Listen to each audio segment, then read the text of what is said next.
amma da kai 40 shekarun jaki za su fara aiki. Allah yanzu mai 40 ai shine ke shan wahala bara ala shine wacece da kai 60 shekarun kare za su fara aiki. Da kai 60 za ka gani surutunka ku bar kaza ku yi kaza ku din bakwaji jikoki za su fidda hankalinka. Da kai 60 shekarun kare za su fara aiki sai haushi. Da kai 80 ka zama biri sai kallo. Kenan ka tafiya ba kallo.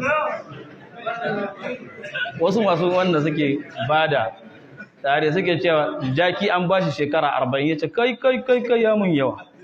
Ce wannan duniyar kasan ba wanda yake shan wahala kamar jaki a duniya shi da ake dukarsa kuma a doka lafta mai kaya.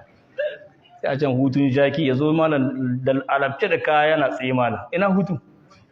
Dan haka an bashi 40 kai ga wannan duniyar ba na su. Sai dan adam ya ce dan adam an baka 40 sai ya ce a bani 20 na jakin. Sai aka bashi.